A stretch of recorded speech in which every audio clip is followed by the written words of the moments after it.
Weather coverage you can count on with Chief Meteorologist Kate McKenna and the Wave 31 Storm Tracker Early Warning Radar Network. Well, we've been looking at the latest data for the past couple of hours, new updates from the forecast data coming in, and haven't had to change much with your forecast for Thursday. Still expecting all of the above here on your screen. Heavy rain, high wind, and the risk for tornadoes. All of us will see this round of heavy rain moving through, but as quickly as it's moving, and the fact that we've had some drier weather the past few days mitigates that flash flood risk. High wind, both in those severe thunderstorms and even before the storms get here, wind up to 50 miles per hour. I'll show you what that looks like in a second.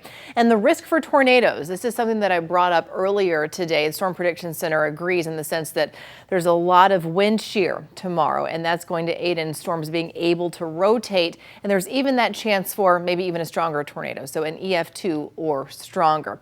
Right now, indicator, we've still got that wind out of the south-southeast at 13 miles per hour. We're reporting a clear sky, but there's still plenty of cloud cover in place all around the area. 60 degrees, that's the view on the Wave 31 Thompson Roofing and Construction Skycam network. Wave 31 Storm Tracker Early Warning Radar Network not showing much right now, and we expect it to stay that way for a large chunk of the overnight time period. By early tomorrow morning, a few showers are possible. And in fact, any showers that we have early in the day Thursday are going to play a pretty big role in the kind of energy that will still be available for thunderstorms during the afternoon. I mentioned that wind to you. Look at this.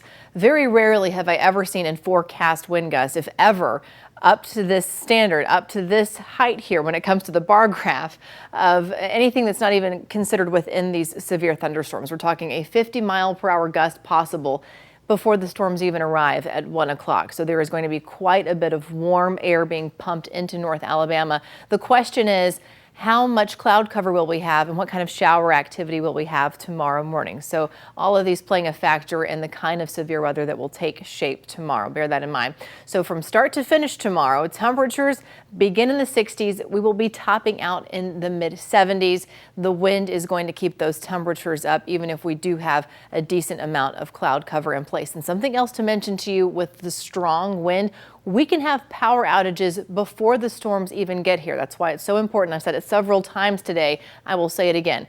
Have multiple ways to receive warnings in the event that you do end up without power as these storms are bearing down on North Alabama. Here's that severe risk area one more time for you to remind you that the risk is higher, mainly from Madison County, Lincoln County westward. It drops off a little bit farther to the east because we see instability dropping off farther toward the east as we get further into tomorrow evening. The risk for a strong tornado, basically everything shaded in red, that's where we also have that risk for a strong tornado. Let's time everything out here. This is the newest data coming from this particular data source.